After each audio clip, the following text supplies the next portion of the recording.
नमस्कार शेतकरी मित्रांनो, स्वागत आहे आपल्या सर्वांचं आयटीचा शेतकरी या युट्यूब चॅनलमध्ये. तर मित्रांनो, 100 दिवस 100 औषधं जे मी तुम्हाला सांगत आहे या सिरीज मध्ये आजही आपण कीटकनाशकाबद्दल चर्चा करणार आहोत. कीटक असे घाबरून गेले पाहिजे मित्रांनो.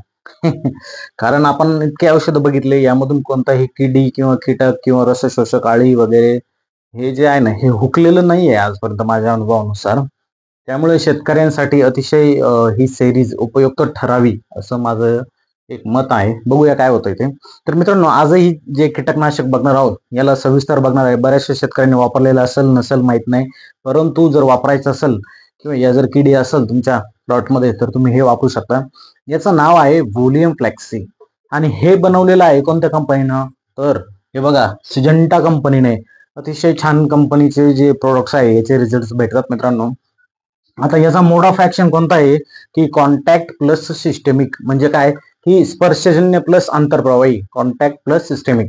आता स्पर्शजन्य म्हणजे काय, जर तुमचा फवारा तुमचं औषध हे पानांवरती पडलं, आता माझ्याकडे दाखवायला पान नाहीये, मी इथे आहे, तर पानांवरती ज्यावेळेस फवारा पडतो त्या पानाच्या संपर्कामध्ये म्हणजे त्या औषधाच्या संपर्कामध्ये पानावर असलेले कीटक ज्यावेळेस येतात त्यावेळेस ते कीटक त्या औषधामुळे बाधित होतात, विषबाधा होते, त्यांच्या मज्जासंस्थेवर परिणाम होतो. आता मज्जासंस्था काय डोक्याच्या आतमध्ये असते, आपल्याला माहिती आहे, विज्ञानामध्ये होतं. मज्जासंस्थेवर परिणाम होतो, सिग्नल जातं त्यांच्या बॉडीमधनं ते विषबाधा झाल्यानंतर की बाबा तू विष खाल्लेलं आहे किंवा विष तुझ्या शरीरामध्ये एंट्री झाली, तर तू आता मरायची वेळ आली, तू अन्न पाणी सोडून दे. विषबाधा होते म्हणजे पॅरालिसिस होतो, लकवा होतात, मरून पडतात ते. हे झालं तुमचं कॉन्टॅक्ट. कधी संपर्कामध्ये औषधाच्या किडी आले तरच होणार हे कार्यक्रम. आता जर संपर्कामध्ये नाही आले, दुसऱ्या प्लॉटवरून उडून येऊन जर आले त्यांनी तिथं रस शोषण केलं, म्हणजे काय आंतरप्रवाही. कसं आंतरप्रवाही काम करतं? तुम्ही शेंड्यावर फवारा मारला, पानावर पडला, पूर्ण झाडामध्ये शोषून घेणार, देठापासून खोडापासून मुळापर्यंत उतरणार, मुळापासून शेंड्यापर्यंत कुठेही तुमचं औषध राहणार. त्यामुळं जर कोणत्याही किडी आळी काय असेल ते सगळे आले, त्यांनी तुमच्या झाडावरती काहीतरी खाल्लं, काहीतरी रस शोषण केलं, तर त्याला काय होणार, त्याला तिथे विषबाधा होणार. पूर्ण त्याच्या बॉडीमध्ये मज्जासंस्थेपर्यंत काय सिग्नल जाणार, तू विष खाल्लंय, विष प्याला, तुला आता मरायची वेळ आली, तू आता काही बाकी झाडाचे उद्योग वाढू नको, परत काही खाऊ नको, असं त्याला समजतं. त्याचे सिग्नल सांगतो त्याला मज्जासंस्थेपर्यंत. हे झालं तुमचं आंतरप्रवाही, म्हणजे काय पूर्ण झाडामध्ये त्याचं पर्क्युलेशन आहे. आता कॉन्टॅक्ट आणि आंतरप्रवाही हे झालं. कंपनी कोणती आहे? सिंजेंटा. औषधाचं नाव काय? Volume flexi. आता काय बघायची वेळ आली मित्रांनो, याच्यामध्ये घटक काय, ग्रुप काय कीटकनाशकाचा? तर हे पहा मित्रांनो, निओनिकोटिनॉइड आणि ग्रुप 28 हे दोन ग्रुप आहे कीटकनाशकांचे. हे ग्रुपचं नाव ध्यानात सोडून द्या, याच्याशी तुम्हाला काही घेणं देणं नाही. आपल्याला एकच घेणं, औषधाचं नाव, कोणतं किडी मारतं आणि याचं कंटेंट काय. हे ग्रुपवर मी एक सेपरेट व्हिडिओ बनवल, हे विसरून जा. आता थायमॅथॉक्झम 17.5% WG. पहिलं घटक कोणतं? थायमॅथॉक्झम 17%. आता दुसरं घटक क्लोरांट्रेनोलिप्रोल 8.8% WG. औषधाचं WG फॉर्म्युलेशनचं आहे. पहिलं कोणतं घटक सांगितलं मी तुम्हाला, हे बघा, थायमॅथॉक्झम, आणि दुसरं कोणतं? क्लोरांट्रेनोलिप्रोल. थायमॅथॉक्झम 17.5%, क्लोरांट्रेनोलिप्रोल 8.8%. हे दोन घटक. WG फॉर्म्युलेशन म्हणजे कोणतं? Water disposable granules. म्हणजे काय, पाण्यात टाकल्या म्हणजे तुम्हाला दाणेदार फॉर्म मध्ये भेटतं. काडकीने व्यवस्थित हलवून घेतलं की त्याचं आपलं कार्यक्रम विरघळायचा सुरू होऊन जातो. त्यानंतर तुम्ही त्याचा फवारा मारू शकता. आता थायमॅथॉक्झम आणि क्लोरांट्रेनोलिप्रोल. आता कॉन्टॅक्ट आलं म्हणजे काय येतं मित्रांनो? जलद परिणाम येतात. कॉन्टॅक्ट आलं, जलद परिणाम कसे की तुमचं औषध किडींच्या संपर्कात गेलं का किडींना लकवा, पॅरालिसिस होतो, अन्न पाणी खायचं सोडून देतात, मरायची वाट पाहतात. दीर्घकाळ नियंत्रण म्हणजे कधी? सिस्टेमिक आलं म्हणजे दीर्घकाळ नियंत्रण. कसं की तुमच्या झाडामध्ये पूर्ण उतरलेलं आहे, त्याचं पूर्ण पर्क्युलेशन होऊन गेलेलं आहे, पूर्ण झाडामध्ये ते विष आहे. तुमच्या प्लॉटमध्ये 8 दिवसांना जर दुसरी किडी आली, तिनं जर रस शोषण केलं, तर त्या किडीला काय होईल? विषबाधा होईल. ती किडी काय होईल? मरायची वाट पाहिल, किडी ऑटोमॅटिक मरून जाणार. म्हणजेच काय, सिस्टेमिक असल्यावर काय होतं? दीर्घकाळ नियंत्रण. आता हे दोन घटक झाले, थायमॅथॉक्झम आणि क्लोरांट्रेनोलिप्रोल. 17 आणि 8.8%. याचं प्रमाण किती? तुम्ही मारणार म्हणता, मारायचंय म्हणता, पण तुम्ही विसरता. आणि टायमाला काय होतं?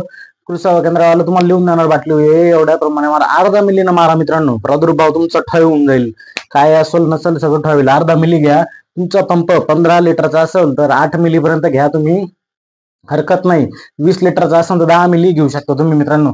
आता वेळ आली हे समजून घ्यायची की हे कोणाकोणाला मारतं. सगळ्यात महत्वाचं, तुमच्या वावरात काय काय आहे, तुमच्या शेतामध्ये काय काय प्रादुर्भाव आहे. आता सगळ्यात पहिले हे मावेला ठोक येतं मित्रांनो.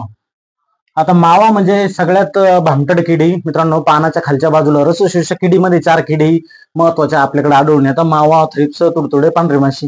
या चारीने ना पार वाटोळं लावलं मित्रांनो. ज्या वेळेस थंडी पडती आणि उष्ण दमट हवामान होतं, जमीन खाली कोरडी पडायला चालू होते, त्यावेळेस हे थ्रिप्स फुलकिडे येत्या, तुडतुडे येत्या आणि मावा थंडी पडली की मावा चालू होतो. ऑक्टोबर नंतर थंडी वाढली की हे होऊन जातं.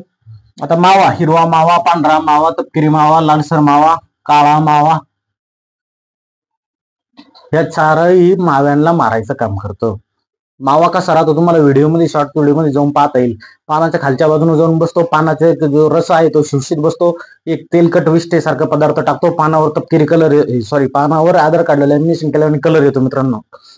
जर प्रादुर्भाव वाढला, पानं चमकायला लागले, समजून घ्यायचं मावा तुम्हाला कंट्रोल होणार नाही. अशा वेळेस तुम्ही हायर औषध मारू शकता. माव्यासाठी स्पेशल एक औषध आहे मित्रांनो, मी मागे व्हिडिओमध्ये दाखवलेलं आहे तुम्हाला. आता तर माव्याचा कार्यक्रम वाजवला यांनी बरोबर. आता वेळ आली थ्रिप्सची. थ्रिप्स म्हणजे काय? फुलकिडे, जे की असे खरचटीत आहे. फुलकिडे द्या ना तेव्हा, थ्रिप्स आणि फुलकिडे खरचटीत अशी सोंड राहते, असे खरचटीत आहे. शिरा ज्या असतात ना पानाच्या, त्यात अशा फोडीत आहे, त्याच्यामधून रस येतो ना ज्यावेळेस, हरितद्रव्य, हरित लवकर येताना ते पिण्याचा कार्यक्रम करतात, रस शोषून घेतात. शोषित म्हणजे पिऊन घेतात. मग ते काय होतं, जर जास्त प्रादुर्भाव झाला तर पानं असं कुरताडल्या कारताडल्या दिसणार, वाकडं तिकडं होणार. मग ते काय होणार, पान जर वेळेस खराब होतं. झाडाच्या दोन गोष्टी, मुळान पान, दोन गोष्ट जर तजेल ठेवलं तुम्ही, ऍक्टिव्ह ठेवले रूट झोन, म्हणजे मुळा जर ऍक्टिव्ह ठेवल्या आणि पानावरती जर लक्ष ठेवलं, एकदम बारीक तीक्ष्ण नजर ठेवली, तुमच्या प्लॉटमध्ये कधीच काही होऊ शकत नाही. आता हे थ्रिप्स फुलकिड्यांना मारायचा कार्यक्रम करतं. आता तुडतुडे, सगळ्यात भामटड जा, तुड चालणार. एकदम चपळ किडी इथं दिसली का, इथं बोट लावायला गेले कधी इथं दिसणार, इथं दिसणार, आणि कायम वाकडी वाकडी वाकडी वाकडी चालणार, कधी सरळ चालत नाही, वाकड्यातच घुसणार. ही झाली तुमची तुडतुडे. मग आता तुडतुडे कोणत्या कलरचे राहतात मित्रांनो? ब्राऊन म्हणजे हिरवे पण राहतात, ब्राऊन म्हणजे असे विटकरी तपकिरी कलरचे विटकरी राहतात मित्रांनो. असं समजा, मी हिरवे तुडतुडे दाखवलेले आहे तुम्हाला, ब्राऊन तुडतुडे मी दाखवले तुम्हाला मित्रांनो एका व्हिडिओमध्ये. तर या तुडतुड्याचाही ठोकायचा कार्यक्रम केला. आता उरले कोण? पांढरी माशी, सगळ्यात भांगटी जात पांढरी माशी. कारण काय, फवारा मारायला चालले की उडून तिकडे दुसऱ्या प्लॉटमध्ये जाणार. फवाराचा आवाज आला, पंपाचा आवाज आला, ती उडणार, तिला भराभरा उडता येतं. म्हणून ती उडून जर गेली ना मित्रांनो, तर कधी येते डायरेक्ट माहिती का, माणूस पंप औषध घेऊन मारायचा, रिटर्न गेला घरी, पाहायला येते गेलं का, हा गेला असं ते येणार. पण तिला कसा कार्यक्रम केला तिचा, हे पा, ती सिस्टेमिक आहे. म्हणजे काय, झाडामध्ये पूर्ण पर्क्युलेशन झालेले विसरू नका. तर ज्यावेळेस ती रस शोषती झाडाचा, त्यावेळेस तिचा कार्यक्रम होतो, विषबाधा होते. आपण त्याच्या पुढचे, आपल्याकडे काय आहे, थायमॅथॉक्झमन क्लोरांट्रिनिलिप्रोल, का बरं, व्हॉल्यूम फ्लेक्सीमध्ये एकत्र करून दिलेलं आपल्याला. मग पांढरी माशी मेली, तिचे नवजात पिल्ले मेले. आता उरलं कोण? लेपिडोट्रियम मध्ये हे बघा, शेंडाळी, खोरडाळी, बोंडाळी, फळाळी, डायमंड बॅकमाउथ. आता या आळ्या तुम्हाला शेंडाळी, वांगे पिंगे याच्यामध्ये मी दाखवलेली एका व्हिडिओमध्ये, तिथं बघू शकता.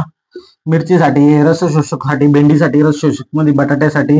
आता कोबी वर्गीय मध्ये डायमंड बॅकमाउथ. आता हे विसरा, हे आता मी सांगतो. डायमंड बॅकमाउथ म्हणजे काय, हे जर झाडाचं पान असेल तर डायमंड बॅकमाउथ पाठीमागच्या बाजूनं असतं. जर त्याचा प्रादुर्भाव वाढला तर ते पूर्ण पान खातं, पानाचा वाटोळं करतं. डायमंड बॅकमाउथ हे काळी वर्गीय असते. कोबी वर्गीय पिकांमध्ये, कोबी, फ्लावर, ब्रोकोलीमध्ये आपल्याला डायमंड बॅकमाउथ आढळून येतो. जे शेतकरी कंटिन्युअसली कोबी वर्गीय करतात ज्या भागामध्ये, त्यांना डायमंड बॅकमाउथ चांगलं माहित असेल. आता लिंबू वर्गीय मध्ये तुम्ही वापरू शकता, मोसंबी, संत्रा, लिंबू यामध्ये. आता एवढ्यांनाही मारलं मित्रांनो तुम्ही. आता तुम्ही एक लाईक मारा आणि सबस्क्राईबचं बटन करा, बटन दाबा सबस्क्राईब. त्यानंतर बेल आयकॉन आहे तिथं बघा, शेजारी घंटीसारखं आयकॉन, त्यावरती क्लिक करा. चॅनलला लाईक करा, शेअर करा, सबस्क्राईब करा. हे बाकी विसरू नका. यांना आपण मारणारच आहे. किडिंगच्या पाठीमागे हात धुवून लागणार आहे मित्रांनो. आपण किडिंगला सोडणार नाही. शेतकऱ्याच्या प्लॉटवरती जे जे आपल्याला हे जे किडी आहे, जे त्रास देणारे शेतकऱ्याला, याला आपल्याला कोणालाच ठेवायचं नाही मित्रांनो. शेवटपर्यंत आपण या किडींच्या कीटकनाशकांच्या पाठीमागे लागणार. 30 ते 35 कीटकनाशक आजपर्यंत आपण बघितले मित्रांनो. अजूनही जेवढे सापडेल तेवढे मी दाखवणारच तुम्हाला, आणि यामध्ये अतिशय छान रिझल्ट देणारे दाखवणार मी. उगाच बाजारू माल, गांजा माल कोणत्याही कंपनीचा आणणार, कोणाची जाहिरात करणार नाही. या कंपन्या म्हणजे ब्रँडेड ज्यांचे रिझल्ट आहेत छान, त्याच कंपनीचं औषध आपण मारू. आणि आपल्याला जे शेतकऱ्याचे पैसे वाचवायचे आहे कमी खर्चामध्ये, तर आपण हे करूया मित्रांनो. चॅनलला जास्तीत जास्त लोकांपर्यंत पोहोचवा, व्हिडिओला जास्तीत जास्त शेतकऱ्यांपर्यंत पोहोचवा. धन्यवाद मित्रांनो.